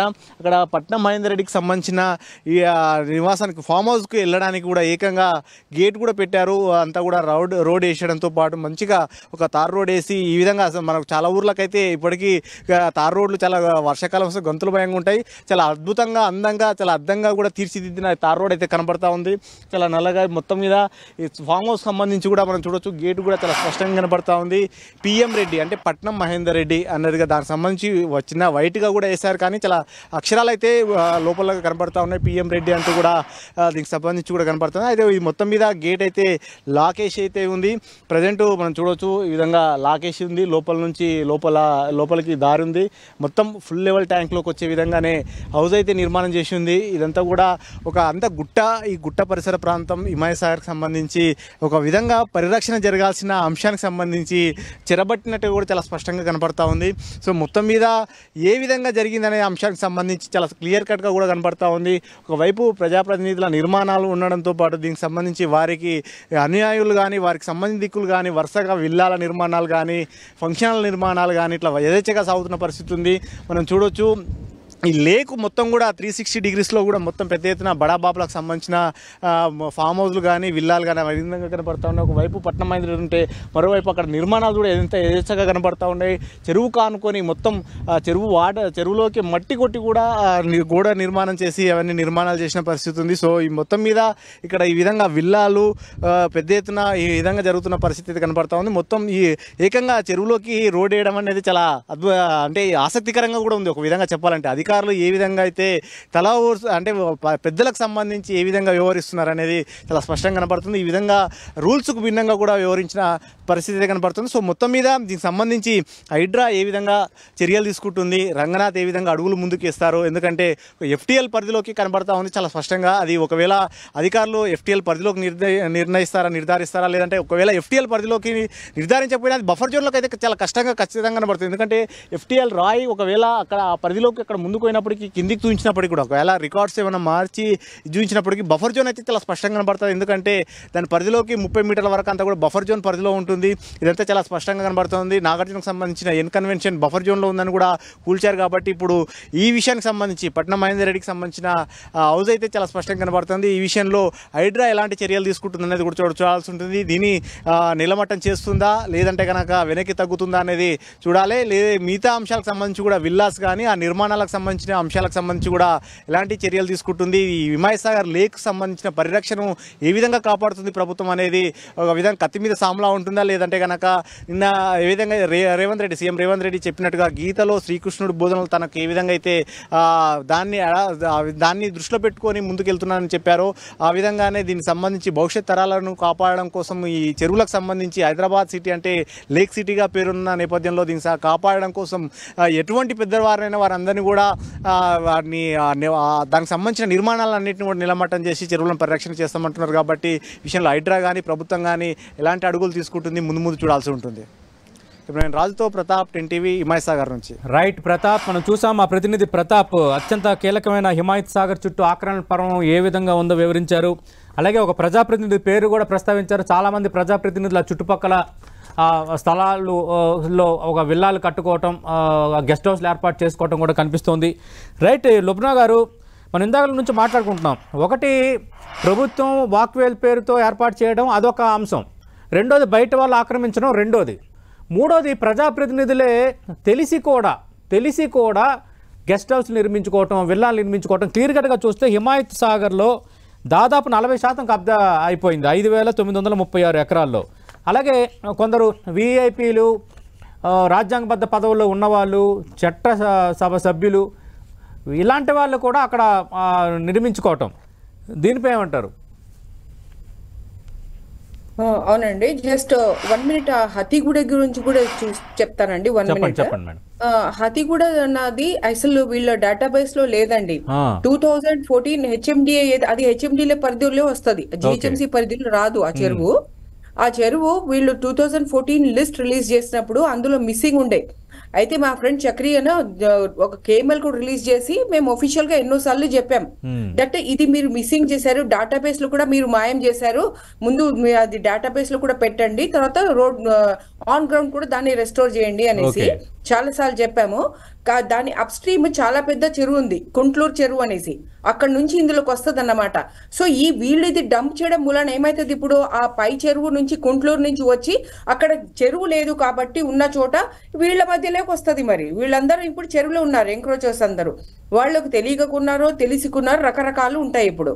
సో ఇది హతిగూడ చెరువు గురించి క్లుప్తంగా అండి. ఆ తెలిసిన ఇన్ఫర్మేషన్ ముందు చెప్పేయాలి అని చెప్పి మీకు చెప్తున్నాను. ఇకపోతే హిమాయత్ సాగర్ అండి, హిమాయత్ సాగర్ ఒక చెరువు కాదు, హిమాయత్ సాగర్ ఒక రిజర్వాయర్. హిమాయత్ సాగర్ డ్యామ్ కట్టేసి ఈసా ట్రిబ్యూటరీ మీద, మూసీ ట్రిబ్యూటరీ మీద, దాని మీద వెనకాల హిమాయత్ సాగర్ రిజర్వాయర్ 1927 నుంచి అది ఉంది. అయితే ఇప్పుడు ఇందాకనే నేను శాటిలైట్ ఇమేజరీ చూస్తా ఉంటే మనకి ఆనంద కన్వెన్షన్ అన్నది కూడా నాకు కనిపించింది. ఆనంద కన్వెన్షన్ నా ప్రిలిమినరీ స్టడీలో 100% అది హిమాయత్ సాగర్ FTL లో ఉందండి. ఓకే, ఇప్పుడు వెరిఫై గూగుల్ మాట్లాడుతుండగా వెరిఫై చేశాను నేను. అయితే ఇంకొకటి ఏమంటే మొన్న అయితే ఏమైంది, ఆనంద కన్వెన్షన్ మీద ఒక 1-2 months బ్యాకే కంప్లైంట్ పెట్టాను HMWSSBతో. ఎందుకు అక్కడ వాళ్ళు ఏం చేస్తున్నారంటే డైరెక్ట్ గా రిజర్వాయర్ నుంచి డైరెక్ట్ గా నీళ్ళు తీసుకుంటున్నారు వాళ్ళు. అర్థమైందా? అది ఏ పర్మిషన్ ఒక డ్యామ్ ఏం లేదు, డైరెక్ట్ గా వాళ్ళు పంప్ వేసేసి నీళ్ళు తీసేసుకోవడం అన్నమాట. సో అది ఇంకా వాళ్ళ సువేజ్ ఎక్కడికి వెళ్తుందో పంపిస్తున్నారు తెలీదు. ఓకే, సో ఆ కంప్లైంట్ విజిలెన్స్ మీద వేసాం. హెచ్ఎం వాటర్ బోర్డ్ కి ఒక విజిలెన్స్ ఉంటే వాళ్ళకి వేసాం. సరి అయినా ఇది కదా కంప్లైంట్ వేస్తే వాళ్ళకి అయిపోయింది కదా, మీ ఇన్వెస్టిగేషన్ ఏం చేస్తారు, రిపోర్ట్ ఇవ్వండి అయ్యా అంటే, లేదు మీరు మాకు కంప్లైంట్ పెట్టిన తర్వాత మేము ఎండి గారికి ఇస్తాం రిపోర్ట్ అని, మాకు ఈ రిపోర్ట్ ముక్క కూడా ఇవ్వట్లేదు మాకు. సో అది ఇప్పుడు ఏమో మొన్న సర్వే జస్ట్ 2023లో జూలైలో ఇది GO111 కమిటీకి రేవంత్ గారు నన్ను మెంబర్ గా పెట్టారు అప్పుడు. సో మెంబర్ గా నేను వెళ్ళి ఇన్వెస్టిగేట్ చేస్తే హిమాయత్ సాగర్ లో ఇది లోపల బీటీ రోడ్స్ వేసి ఉన్నాయి అన్నమాట. ఇంకా వేటూరి ఫార్మ్ హౌస్ లాంటివన్నీ కన్స్ట్రక్షన్స్ ఏమో అన్ని గేట్స్, కాంపౌండ్, బ్లూ కాంపౌండ్ అన్ని లోపల ఉన్నాయి. అది కాకుండా ఇప్పుడు ఈ ఏరియా కూడా వెళ్ళాము, ఇప్పుడు మీరు విజువల్స్ చూపిస్తున్న ఏరియా కూడా లోపలేమో మాకు ఫ్రాత్ కు కూడా కనిపించింది అన్నమాట, నురుగు కనిపించింది. నురుగు ఫస్ట్ స్టేజ్ నురుగు వచ్చింది అంటే ఎంత ప్రమాదకరం అది. ఎందుకంటే కోత్వాల్ కూడా దగ్గర నుంచి అన్నిటి నుంచి డైరెక్ట్ సువేజ్ వెళ్తా ఉంది ఇప్పుడు అందులో. అది కూడా చూశాను నేను ప్రత్యక్షంగా. పైగా కొన్ని చాలా ఇళ్ళు మార్క్ చేసుకున్నాను. చాలా మంది నాకు చెప్పారు అది హరీష్ రావు గారి ఇల్లు మేడం అంటే, నేను చెప్పాను నాకు పేర్లు చెప్పొద్దు, నాకు పేర్లతో సంబంధం లేదు. మనకు ప్రజల కోసము, ప్రకృతి కోసం మనం ఈ హిమాయత్ సాగర్ రిజర్వాయర్ ఉండాలి అంటే అందులో ఎంక్రోచ్మెంట్స్ ఏవి ఉండకూడదు. అది ఆ రావా, ఈ రెడ్డి అవన్నీ నాకు అక్కర్లేదు, అది ఎవరు ఉండకూడదు అందులో. చిన్న ఎంక్రోచ్మెంట్స్ కానీ పెద్దవి కానీ ఇలా కన్వెన్షన్స్ కానీ ఏమి ఉండకూడదు అని చెప్పి నేను రిపోర్ట్ మొత్తం సబ్మిట్ చేయడం జరిగింది. అప్పుడు ప్రెసిడెంట్ గా ఉండే కదా, ఎంపీ రేవంత్ గా ఉండే కదా, ఆయనకి మొత్తం ఇచ్చేసా, పబ్లిక్ డొమైన్ లో పెట్టేశాను ఆ రిపోర్ట్. దాని తర్వాత ఇప్పుడు ఆనంద కన్వెన్షన్ గురించి ఇప్పుడిప్పుడే రిపోర్ట్ ఇస్తే ఆయన రిపోర్ట్ కూడా ఇవ్వట్లేదు, డైరెక్ట్ గా నీళ్ళు తోడేస్తున్నావు ఏంటి బాబు అనేసి. సో ఇక్కడ మల్టిపుల్ ప్రాబ్లమ్స్ ఉన్నాయండి. ఇప్పుడు హిమాయత్ సాగర్ కి జస్ట్ దాని అబెట్టింగ్ అన్నమాట, అంటే ఇమీడియట్ బఫర్ జోన్. ఇప్పుడు డౌన్ స్ట్రీమ్ బఫర్ జోన్ వేరుగా ఉంది, క్యాచ్మెంట్ బఫర్ జోన్ వేరు. ఇప్పుడు డౌన్ స్ట్రీమ్ బఫర్ జోన్ లో మీరు చూసిన మీ శాటిలైట్ ప్రిలిమినరీ ఇమేజ్ చూడండి మీరు. 500 మీటర్స్ లోపల రూల్ ఏముంది, 500 మీటర్స్ లోపల అసలు ఒక కట్టడం అనేది మర్చిపోవాలా మీరు. డౌన్ స్ట్రీమ్ మాట అంటున్నాను, ఇప్పుడు క్యాచ్మెంట్ ఏరియా సైడ్ కాదు, డౌన్ స్ట్రీమ్. అయిన తర్వాత 500 మీటర్స్ 1000 మీటర్ ఒక సింపుల్ కన్స్ట్రక్షన్స్ ఉండొచ్చు, దాని తర్వాత పర్మిటెడ్ కొన్ని ఉన్నాయన్నమాట కన్స్ట్రక్షన్స్. ఇప్పుడు చాలా మంది ఇప్పుడు డౌన్ స్ట్రీమ్ ఉన్నారు. అట్లాంటి 500 మీటర్స్ లో మొత్తం కన్స్ట్రక్షన్స్ కట్టడాలు ఎగ్జిట్ నంబర్ 18 దగ్గర చూడండి, ఫ్రెష్ గా మొత్తం హై కన్స్ట్రక్షన్ ఆయన అక్కడ మొత్తం డంప్ చేసేసి అన్నమాట. అంటే ప్రొహిబిటెడ్ టోటల్ ఏరియా అది హిమాయత్ సాగర్ అని చెప్పొచ్చు. ఆ ఏరియాలో ఇప్పుడు కూడా ఎగ్జిట్ 18 దగ్గరికి వెళ్ళండి, మొత్తం అక్కడ డంపింగ్ ఉంది.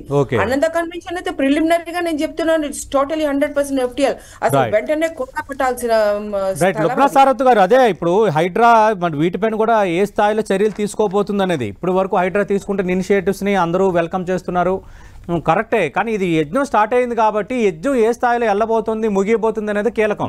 ఇప్పుడు హిమాయత్ సాగర్ సంబంధించి 40% ఎంక్రోచ్మెంట్ అయిపోయింది. ఆనంద్ కన్వెన్షన్ లాంటివి హిమాయత్ సాగర్ రిజర్వాయర్ వాటర్ వాడేస్తున్నారంటే అంటే ఎంత ఇష్టారాజ్యం, ఎంత భయం లేకపోవడమో మనకి క్లియర్ కట్గా అర్థమవుతుంది. అలాగే ఎగ్జిట్ 18 దగ్గర ఉన్న మీరు చెప్తున్న డంపింగ్ కానీ మిగతా ఆక్రమణలు కానీ ఇది మాత్రం హైలీ ఫోకస్డ్. ఖచ్చితంగా 10 టీవీ కూడా ఈ దీనిపైన పూర్తి స్థాయిలో దృష్టి పెట్టబోతోంది. హైడ్రా దూకుడు ప్రదర్శిస్తున్న నేపథ్యంలో హైదరాబాద్ చుట్టుపక్కల ఉన్న చెరువులు ఏ విధంగా ఆక్రమణలకు గురయ్యాయి, ఆక్రమణదారులతో పాటు ప్రజాప్రతినిధులు ఏ విధంగా యథేచ్ఛగా ఇష్టారాజ్యంగా అటు విల్లాలు భవనాలు నిర్మించుకున్నారు, అలాగే స్థలాలు రియల్ ఎస్టేట్ పేరుతో అమ్మేశారు, ఏ విధంగా అపార్ట్మెంట్లు కూడా కన్స్ట్రక్షన్ చేశారు, వీటన్నిటికి సంబంధించి 10 టీవీ అందిస్తున్న ఎక్స్క్లూజివ్ రిపోర్ట్. అలాగే మనతో పాటు డిబేట్లో కంటిన్యూ అవుతున్నారు ప్రముఖ పర్యావరణవేత్త మనం చూసుకుంటే లుబ్నా సారత్ గారు, అలాగే దొంతి మాధవరెడ్డి గారు కూడా మనకి కంటిన్యూ అవుతున్నారు. ఇక్కడ కబ్జాకోరల్లో హైదరాబాద్లోని వెంకటాపురం నాడు చెరువు కూడా చిక్కుకుంది. దానికి సంబంధించిన రిపోర్ట్ మనం ఇప్పుడు చూడబోతున్నాం. 814, 815, 816 ఈ సర్వే నెంబర్లలో దాదాపు 54 ఎకరాల విస్తీర్ణంలో మీరు 10 టీవీ స్క్రీన్ పైన చూడొచ్చు. 54 ఎకరాల విస్తీర్ణంలో ఉన్న నాడు చెరువు ప్రస్తుతం 44 ఎకరాలకే పరిమితం అయిపోయింది. అంటే 10 ఎకరాలు పూర్తిగా ఆక్రమణకు గురైంది. చెరువు బఫర్ జోన్లో మట్టితో అటు మనం చూస్తే మట్టితో నింపి గతంలో బ్యాంకు లోన్ కూడా తీసుకున్నారు అక్రమార్కులు. చెరువు భూములను సైతం కబ్జా రాయిళ్ళు కబ్జా చేసేశారు. 2014 ఫిబ్రవరి 2న నాడెం చెరువుకు FTL బఫర్ జోన్ నిర్ణయించారు అధికారులు. ఇక నాడెం చెరువు బఫర్ జోన్లో ఓ ప్రైవేట్ యూనివర్సిటీ ఎకరం స్థలం ఆక్రమించి 4 బహుళంతస్తుల నిర్మాణాలు చేపట్టినట్టుగా స్థానిక ఇరిగేషన్ ఏఈ పరమేష్ పోలీస్ స్టేషన్లో కూడా ఫిర్యాదు చేశారు. చెరువు కూతవేట దూరంలోని యూనివర్సిటీకి పక్కనే ఉన్న ప్రభుత్వ స్థలంలో 59 జీవోతో ఎకరం భూమికి పర్మిషన్ తీసుకొని మరో 5 ఎకరాలు హస్తగతం చేసుకున్నారు. మరోవైపు నాడెం చెరువు పరిసరాల్లో వెలసిన అక్రమ నిర్మాణాలు, అలాగే G+1 పర్మిషన్తో 5 అంతస్తుల నిర్మాణాలు కూడా వెలిశాయి. ఇక ప్లేయింగ్ గ్రౌండ్తో పాటు పార్కింగ్ కూడా ఏర్పాటు చేశారు, మనం క్లియర్ కట్గా చూడొచ్చు. దీనికి సంబంధించి మరిన్ని వివరాలు అందించబోతున్నారు మా ప్రతినిధి కిరణ్, అక్కడ సిద్ధంగా ఉన్నారు. కిరణ్, అసలు ఈ వెంకటాపురం నాడెం చెరువు ఆక్రమణకు సంబంధించి పూర్తి వివరాలు ఏంటి? మనకు తెలుసు బీఆర్ఎస్ నేత పల్లా రాజేశ్వర రెడ్డికి సంబంధించి దీనిపైనే ఇరిగేషన్ ఏఈ కంప్లైంట్ ఇవ్వడం, ఆయనకు సంబంధించిన అనురాగ్ యూనివర్సిటీకి సంబంధించి ఆయన హైకోర్టుకు వెళ్ళటం, హైకోర్టు దానికి సంబంధించిన వాదోపాదాలు కూడా మనకు తెలుసు. నిజంగా అక్కడ ఆక్రమణలకు గురైన పరిస్థితి అయితే క్లియర్ కట్గా కనిపిస్తోందా? పూర్తి వివరాలు ఏంటి కిరణ్? ఇప్పుడు హైడ్రా అక్రమార్కుల వెన్నులో వణికి పుట్టిస్తుంది. ప్రస్తుతానికి హైదరాబాద్ నగరంలో ముఖ్యంగా HMDA పరిధిలో ఉన్న చెరువులకు సంబంధించి బఫర్ జోన్తో పాటు FTL నిర్మించిన అక్రమ నిర్మాణాలను కూల్చివేస్తుంది. ప్రస్తుతానికి ఇప్పటికే 70 అక్రమ నిర్మాణాలను కూడా కూల్చివేసింది హైడ్రా. దీనికి సంబంధించి ఇప్పటికే ఇటు వివిధ రాజకీయ పార్టీలతో పాటు అన్ని సంబంధించి కూడా అక్రమ నిర్మాణాలు ఎక్కడైతే నిబంధనల విరుద్ధంగా కట్టారో వాటిని కూల్చివేస్తామని చెప్పిన పరిస్థితి కనిపిస్తుంది. తాజాగా ఇటు గట్కేసర్ మండలం వెంకటాపురం సంబంధించిన నాడెం చెరువు కూడా ప్రస్తుతానికి వార్తల్లో ఎక్కిన పరిస్థితి కనిపిస్తుంది. 54 ఎకరాల విస్తీర్ణంలో ఉన్న నాడెం చెరువుకు సంబంధించి కూడా 2014లో దీనికి FTLతో పాటు బఫర్ జోన్ నిర్మించిన పరిస్థితి కనిపిస్తుంది. ప్రస్తుతం మనం చూసుకోవచ్చు నాడం చెరువు వద్ద మనం ఉన్నాం. దీనికి సంబంధించి 54 ఎకరాలలో 2014లో అప్పటి అధికారులు దీనికి సంబంధించి బఫర్ జోన్తో పాటు చెరువు FTLను కూడా నిర్మించిన పరిస్థితి కనిపిస్తుంది. ప్రస్తుతానికి అందుకు విరుద్ధంగా చెరువు చుట్టుపక్కల బఫర్ జోన్తో పాటు FTLలో కూడా అక్రమ నిర్మాణాలు వెలిసిన పరిస్థితి కనిపిస్తుంది. దీనికి సంబంధించి వాస్తవానికి నాడెం చెరువుకు సంబంధించిన వాస్తవ పరిస్థితి ఏంటి, ఇక్కడ ఎంత నిర్మాణాలు చేపట్టారు, దీనికి సంబంధించిన నిర్మాణం ఎట్లా తెలుసుకునే ప్రయత్నం చేద్దాం. స్థానికులు మనతో ఉన్నారు. సార్ చెప్పండి, ఇప్పటికే ఇటు హైదరాబాద్లో HMDA GHMC పరిధిలో సంబంధించి కూడా అక్రమ నిర్మాణాలు ముఖ్యంగా చెరువు బఫర్ జోన్తో పాటు కొంత FTLలో నిర్మించిన అక్రమ నిర్మాణాలను కూల్చివేస్తుంది కదా. నాడెం చెరువుకు సంబంధించి అసలు ఎంత విస్తీర్ణంలో చెరువు ఏర్పడింది, దీని భౌతిక స్వరూపం ఏంటి?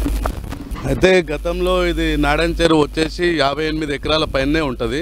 అయితే FTL 2014 వచ్చేసే వరకు ఈ ఏదైతే తెలంగాణ ప్రభుత్వం వచ్చిందో అప్పటి నుంచి ఎవరైతే ఎమ్మెల్యేలు కానీ మినిస్టర్లు కానీ వాళ్ళందరూ అండదండలతోని ఇక్కడ వచ్చేసి ఇది నాడెం చెరువు.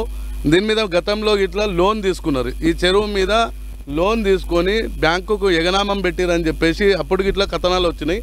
మళ్ళీ తర్వాత ఇది ఏంటంటే నాడెం చెరువు ఇది పోచారం ఉంటుంది పక్కకు, పోచారం గుట్టలలో నుంచి వాటర్ వచ్చేసి అక్కడ మిర్యాలం చెరువు ఉంటుంది అన్నది కూడా ఆ నుంచి దీంట్లోకి వస్తాయి. దీంట్లో నుంచి వెంకటాపురం చెరువులోకి వెళ్ళి ఆ నుంచి మూసిలో కలుస్తాయి. ఇదంతా మంచి వాటర్. అయితే కొంతమంది అక్రమార్కులు వాళ్ళ అండదండలు ఏదైతే అధికారుల అండదండలు పాలకుల అండదండలు చూసుకొని ఇదంతా చెరువుని కబ్జా చేయడం జరిగింది. మనం చూస్తున్నాం. 4 రోజుల క్రితం నుంచి ఈ నాడెం చెరువు ప్రత్యేక ప్రసారం అవుతుంది. 10TV వాళ్ళకి ఇట్లా మీకు చాలా ధన్యవాదాలు. ఎందుకంటే ఇప్పటికైనా ఈ కాంగ్రెస్ ప్రభుత్వం చెరువుల పరిరక్షణ చేస్తుంది కాబట్టి మేము గిట్లా దాన్ని స్వాగతిస్తాము. ఒక్కసారి మనం నాడెం చెరువుకు సంబంధించిన విజువల్ని ఒకసారి పరిశీలిస్తే కూడా దీనికి సంబంధించి 58 ఎకరాలుగా వాస్తవానికి నాడెం చెరువు ఉందని చెప్తారు. కానీ 2014లో HMDA దీనికి సంబంధించి కొంత బఫర్ జోన్తో పాటు FTL నిర్ణయించినప్పుడు 44 ఎకరాలకు మాత్రమే చేసినట్టుగా చెప్తే ఇందులో కూడా చాలా బఫర్ జోన్లో అనేక అక్రమ నిర్మాణాలు వెలిసినట్టుగా స్థానికులు చెప్పిన పరిస్థితి కనిపిస్తుంది. గడిచిన కొద్ది రోజుల క్రితం ఏఈ స్థానిక సంబంధించిన ఇరిగేషన్ శాఖకు సంబంధించిన ఏఈ కూడా స్థానిక PSలో కంప్లైంట్ చేశారు. పలానా ప్రజాప్రతినిధికి సంబంధించిన హాస్టల్ బిల్డింగ్ కూడా నాడెం చెరువు బఫర్ జోన్లో నిర్మించారు. ఎకరం స్థలంలో కూడా బహుళంతస్తుల నిర్మాణం చేపట్టిన కూడా ఆయన ఫిర్యాదు చేయడంతో ప్రస్తుతానికి మరొకసారి నాడెం చెరువు కూడా వార్తలకి పరిస్థితి కనిపిస్తుంది. ఏడాది క్రితం అక్రమార్కులు నాడెం చెరువును కూడా వదిలిపెట్టినట్టు చెప్పుకోవాల్సి ఉంటుంది. దీనికి సంబంధించిన బఫర్ జోన్తో పాటు మిగతా ప్రాంతాలను ఆక్రమించి స్థానిక బ్యాంకులలో కూడా సుమారుగా 30 కోట్లకు పైగా లోన్ తీసుకున్నట్టుగా స్థానికులు చెప్పిన పరిస్థితి కనిపిస్తుంది. ఇక నాడెం చెరువుకు సంబంధించి కూడా ప్రస్తుతానికి తుమ్ములు కూడా పూర్తిగా క్లోజ్ చేసి బహుళంతస్తులు నిర్మాణం చేసిన కనిపిస్తుంది. ఇక దీనికి చుట్టుపక్కల కేవలం కొంత ఆనుకున్న ప్రాంతంలో కేవలం నిబంధనలకు విరుద్ధంగా G+1 నిర్మాణం తీసుకొని చాలా ఆకాశ అరణ్యాలు నిర్మిస్తున్నట్టుగా స్థానికులు చెప్పిన పరిస్థితి కనిపిస్తుంది. ఇలాంటి చెరువులు ఇటు చుట్టుపక్కల ప్రాంతాల్లో చాలా ఉన్న చెప్పిన పరిస్థితి కనిపిస్తుంది. చూడాల్సి ఉంటుంది. ఇప్పుడుగా నాడెం చెరువుకు సంబంధించి బఫర్ జోన్లో నిర్మించిన అక్రమ కట్టడంగా చెబుతున్నారు. గతంలో ఏఈ కూడా కంప్లీట్ చేశారు కాబట్టి నిర్మాణానికి సంబంధించి ఇప్పటికే బహుళంతస్తు నిర్మాణానికి సంబంధించి కోర్టుకు వెళ్ళడం, కోర్టు కూడా ఖచ్చితంగా ఎక్కడైతే వాళ్ళకి ఎలాంటి పత్రాలు ఉన్నాయి, ఎలాంటి నిబంధనలు ఫాలో అవుతున్నారో కూడా చూసిన తర్వాత కూడా చర్యలు తీసుకోవాలంటూ కూడా క్లియర్ కట్గా ఇన్స్ట్రక్షన్ ఇచ్చిన నేపథ్యంలో నాడెం చెరువుకు సంబంధించిన బఫర్ జోన్లో నిర్మించిన అక్రమ నిర్మాణానికి సంబంధించి ఎలాంటి నిర్ణయం తీసుకుంటుంది, హైడ్రా ఏ విధంగా ముందుకు వెళ్తుంది కూడా మనం చూడాల్సిన ప్రస్తుతానికైతే ఇక్కడ నాడెం చెరువుకు సంబంధించి కూడా కొంత పరీక్షణ చేయాల్సి ఉంటుంది. దీన్ని పరీక్షిస్తే రానున్న రోజుల్లో చుట్టుపక్కల ప్రాంతాలకు సంబంధించి కూడా కొంత నీటి సమస్య గ్రౌండ్ లెవెల్లో వాటర్ కూడా కొంత పెరిగే అవకాశం ఉంటుంది. కాబట్టి ఖచ్చితంగా అధికారులు దృష్టి సారించాలని కూడా పేర్కొన్న పరిస్థితి కనిపిస్తుంది. చందుతో కలిసి కిరణ్, 10TV, వెంకటాపురం, నాడెం చెరువు వద్ద నుంచి. రైట్ కిరణ్, మనం చూసాం నాడెం చెరువులో పరిస్థితి ఎలా ఉంది. అలాగే బీఆర్ఎస్ చెందిన నేత యూనివర్సిటీకి సంబంధించి ఆరోపణలు వచ్చిన అంశం, ఆయన హైకోర్టుకు వెళ్ళడం, ఇదంతా ఒకవైపు జరుగుతున్న పరిణామం. నరసింహారెడ్డి గారు, అంటే ఇప్పుడు హైడ్రా ఇనిషియేటివ్ తీసుకోవటం, ఆక్రమణలకు గురయ్యాయి, కబ్జాలు గురయ్యాయి అని క్లియర్ కట్గా మనకు పిక్చర్ అర్థమవుతుంది. అసలు చట్టాలు ఏం చెప్తున్నాయి, ఎందుకు సీరియస్ చట్టాలు దీని మీద ఏమైనా లేవా, ఎందుకు అసలు ఏ భయం లేకుండా చాలా ఈజీగా ఈ స్థాయిలో ఆక్రమణలకు పాల్పడుతున్నట్టు? చట్టాలు ఉన్నాయి కాబట్టి ఇప్పుడు హైడ్రా అమలు చేయబోతుంది. అమలు చేస్తున్న క్రమంలో ఈ ఆక్రమణదారులు భయపడుతున్న పరిస్థితి చూస్తున్నాం. సో చట్టాలు ఉన్నాయి, చట్టాలు అమలు చేయాలి. అయితే ఇదివరకు అమలు చేయక లేదా అటు ఇటు చూసి అవినీతి వల్ల మనకి ఇట్లాంటి ఆక్రమణలు అవుతున్నాయి. చాలా సమస్యలు ఉన్నాయి. ఇప్పుడు వేల చెరువుల నుంచి మనం వందల చెరువులకు వచ్చినాము అంటేనే అక్రమంగా అనుమతులు లేకుండా కొన్ని సగం అనుమతులు అన్ని రకరకాల వివిధ రకాల ప్రయత్నాలతోటి చెరువు ఆక్రమణలు జరిగిపోయినాయి. అవును. ఇప్పుడు మళ్ళీ చెరువులను పునరుద్ధరించడం కూడా అదే స్థాయిలో జరుగుతుంది. అంటే కేవలం ఒక రోజులో జరగదు, హైడ్రా మంత్రదండం కూడా కాదు. దీని ముందు అనేక సమస్యలు వస్తాయి. అందుకే నేనేమంటున్నా, దీనికి విధి విధానాలు తయారు చేసి కొంత పారదర్శకంగా ప్రణాళిక తయారు చేస్తే ప్రజల నుంచి కూడా సపోర్ట్ వస్తుంది. ఇప్పుడు ప్రజల సపోర్ట్ ఉంటేనే హైడ్రా ముందుకెళ్ళగలుగుతుంది. లేకుంటే ఇప్పుడు ఇదే మనం అనుకున్న ల్యాండ్ మాఫియా ఎవరైతే ఉన్నారో వీళ్ళు మళ్ళీ హైడ్రా పని చేయకుండా చేస్తారు. హైడ్రా పని చేయకుంటే చెరువుల పునరుద్ధరణ జరగదు. మళ్ళీ మనకు వరద వచ్చినప్పుడల్లా ఆ గ్రామం కానీ ఆ కాలనీ కానీ ఆ ఊరు కానీ ఇబ్బందుల్లో పడుతుంది. అనేక ప్రాణ నష్టం, ఆస్తి నష్టం జరుగుతుంది. కాబట్టి ఆ పరిస్థితి నివారించాలంటే హైడ్రా పని చేయాలి. హైడ్రా పని చేయాలంటే పారదర్శకత అవసరము. పారదర్శకంగా చేస్తేనే ప్రజల నుంచి మద్దతు ఉంటది. చట్టాలు ఉన్నాయి, ఇప్పుడు ప్రజల మద్దతు కావాలి మనకి. లుబ్నా గారు, మీకు నమ్మకం ఉందా మళ్ళీ పాత హైదరాబాద్ని మళ్ళీ మనం చూడగలమా? లేక్ సిటీని మళ్ళీ మనం చూడగలమా? ఈ ఇనిషియేటివ్స్ ఏ స్థాయిలో ఫలితాలు ఇవ్వబోతున్నాయి? మీ అంచనా ఏంటి? మీ ఆశాభావం ఏంటి? ఇది లేక్స్ మనము చూడగలమా అని కాదండి, లేక్స్ ని మనం చూడాలా. ఎందుకంటే మనం జీవించాలి అంటే మనం వాటి మీద ఆధారపడి ఉన్నాం. అది లేకపోతే మనం ఉండలేం. గోస్ట్ సిటీ లాగా అయిపోతుంది, భూత్ బంగ్లా సిటీ అవుతుంది ఇది. అది బెంగళూరు లాగా దహం అనుకోవడం, ఢిల్లీ లాగా వాన వస్తేనే మునిగిపోవడం, ఇవన్నీ అట్లాంటి సిటీని మేము అవనివ్వం దీన్ని. అది ఎందుకంటే నేను కొంచెం దాని మీద కామెంట్ చేస్తానండి. మన నాడెం చెరువు గురించి కూడా అయితే నాడెం చెరువు ఏంటంటే అది 44 ఎకరాలని చూపిస్తున్నారు సుమారుగా. కానీ ఇప్పుడు నేను ఒక ఇంపార్టెంట్ పాయింట్ చెప్తాను. అది ఒకటే చోట ఇక్కడ చెప్పాను కూడా నేను. ఇప్పుడు కమిషనర్ గారు ఎగ్జిస్టింగ్ హెచ్ఎండిఏ మ్యాప్స్ ని తీసుకుంటున్నారండి. ఆ ఎగ్జిస్టింగ్ హెచ్ఎండిఏ ఇప్పుడు మీ దగ్గర ఉంది కదా, హెచ్ఎండి నుంచి మీరు డౌన్లోడ్ చేసుకున్నారు మ్యాప్ ని. అందులో మీ కెడస్ట్రల్ మ్యాప్ కూడా ఉంది, ఇది కూడా ఉంది. 2014 లో ప్రిలిమినరీ నోటిఫికేషన్ అయ్యి ఈ 2 మ్యాప్స్ పెట్టారు కదా. 2024 ఈ రోజు దాకా 10 ఏళ్ళు అయినా వాళ్లకు సరిపోలేదు ఫైనల్ నోటిఫికేషన్ ఇవ్వడానికి. 2023 డిసెంబర్ దాకా కూడా గత ప్రభుత్వం ఇవ్వలేకపోయింది. అయితే దానికి కారణాలు ఏంటి? వాళ్ళు లోపల ఉన్నారు, వీళ్ళు లోపల ఉన్నారు, నువ్వు కూడా వెళ్ళు, నేను కూడా వెళ్ళు అని చెప్పి వాళ్ళు పంచుకోవాలన్నమాట. పంచుకోవడానికి బాధలో వాళ్ళు ఫైనల్ నోటిఫికేషన్ అంటే ఇవ్వలేదు. ఇంకొకటి గమనించాల్సింది ఏంటి తెలుసా? ఎందుకు నేను కొంచెం బెంబెల్ పడిపోతున్నానంటే, ఇప్పుడు ఏంటి ఈ కమిషనర్ గారు ఇరిగేషన్ ఎక్స్పర్ట్స్ కాదు కదా. ఇరిగేషన్ ఎక్స్పర్ట్స్ ఎంక్రోచ్మెంట్స్ ని వదిలి వాళ్ళు మ్యాప్ తయారు చేశారు. ఆర్వి కన్సల్టెంట్స్ కి ముందరే చెప్పాల్సింది చెప్పేస్తే ఆ ఆర్వి కన్సల్టెంట్స్ ఒక బ్లాక్ లిస్ట్ చేయవలసిన కంపెనీ అది. ఎందుకంటే వాళ్ళ పని ఏంటి? నీటి మట్టం ఎక్కడ దాకా వెళ్తుందో మాక్సిమం వాటర్ స్ప్రెడ్ అది మొత్తం వాళ్ళు ఎఫ్టిఎల్ గా పరిగణించాలి. వాళ్ళు ఏం చేస్తారు? ఇప్పుడు నాడెం చెరువు మ్యాప్ గురించే మాట్లాడుతున్నాను. వాళ్ళు ఎంక్రోచ్మెంట్స్ ఆల్రెడీ 2014 లో వెస్ట్ సైడ్ నా నార్త్ సైడ్ నా ఎంక్రోచ్మెంట్స్ ఉన్న వాటిని వదిలేసి దానిని చిన్నగా చేసి వాళ్ళు చేశారు ఎఫ్టిఎల్ బౌండరీ. ఇప్పుడు ఒక ఐపీఎస్ ఆఫీసర్ కి ఆ బౌండరీ కదా ఇరిగేషన్ ఆఫీసర్ సంతకం ఉంది కానీ ఆయన అదే మ్యాప్ కదా తీసుకునేది. మరి ఆ మ్యాప్ తీసుకుంటే ఆ మ్యాప్ లో ఆల్రెడీ ఎంక్రోచ్మెంట్స్ వదిలేసి ఉన్నాయి. నేను 100% గా చెప్తున్నా. ఆల్రెడీ ఎంక్రోచ్మెంట్స్ వదిలిన మ్యాప్సే ఇప్పుడు అందుబాటులో ఉన్నాయి. మరి వాటిపైన కూడా దృష్టి పెట్టాలంటే మీ ఇనిషియేటివ్ ఏంటి? మరి ప్రభుత్వం ఏం చేయాలి?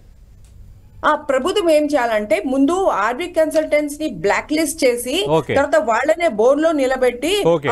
ఎడ్యుకేషన్ ఆఫీసర్ ఎవరైతే సంతకాలు పెట్టారో అక్కడ క్లియర్ కట్ గా పేర్లతో ఎక్కువ ఇప్పుడు వైశేఖర్ రెడ్డి ఉండే Okay. సో వాళ్ళందరినీ పిలిచేసి Right. ఒరిజినల్ మెమోరీస్ ఎవరి దగ్గర ఉన్నాయి ఈ అవకతవకలు చేస్తే వాళ్ళకి బుద్ధి జ్ఞానం ఎక్కువ ఉంటది. రైట్ లుబ్నా గారు చాలా వ్యాలిడ్ పాయింట్ మీరు రేజ్ చేశారు. ఇది కూడా ఖచ్చితంగా 10 టీవీ దీని మీద కూడా ఫోకస్ పెట్టబోతుంది. అలాగే మిగతా చెరువులకు సంబంధించి కూడా ఈ రోజంతా 10 టీవీ డ్రైవ్లో భాగంగా హైదరాబాద్ చుట్టుపక్కల ఉన్న చెరువులు ఏ విధంగా ఆక్రమణలకు గురయ్యాయి, ఏం చేస్తే బెటర్గా ఉంటుంది, మళ్ళీ హైదరాబాద్కు చెరువుల పునరుద్ధరణతో మళ్ళీ లేక్ సిటీగా మనం గొప్పగా ధైర్యంగా ఎలా చెప్పుకోవచ్చు అన్న అంశంకి సంబంధించి 10 టీవీ ఒక ఇనిషియేటివ్గా తీసుకుని కార్యక్రమం చేపడుతోంది. థ్యాంక్ యూ లుబ్నా గారు, థ్యాంక్ యూ నరసింహారెడ్డి గారు. మనం చూస్తున్నాం అటు హైదరాబాద్లో కీలక చెరువులన్నీ ఆక్రమణలకు గురయ్యాయి. అటు ప్రజాప్రతినిధులు, కబ్జాదారులు, అక్రమార్కులు, కొందరైతే అటు రిజిస్ట్రేషన్లు కూడా చేసేశారు, అపార్ట్మెంట్లు నిర్మించేశారు.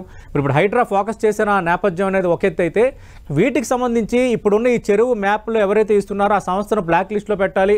ఎందుకంటే కొన్ని ఎంకరేజెస్ని చూపించకుండా ఇప్పుడున్న మ్యాప్స్ని మాత్రమే చూపిస్తున్నారు. దాని ద్వారానే హైడ్రా చర్యలు తీసుకుంటుంది. కాబట్టి ముందు ఆ పాత మ్యాప్లని పరిగణలోకి తీసుకోవాల్సిన అవసరం ఉందని డాక్టర్ లుబ్నా సార్వత్ గారు చెప్తున్నారు. ప్రముఖ పర్యావరణవేత్త అలాగే నరసింహారెడ్డి గారు కూడా చెప్తున్నారు.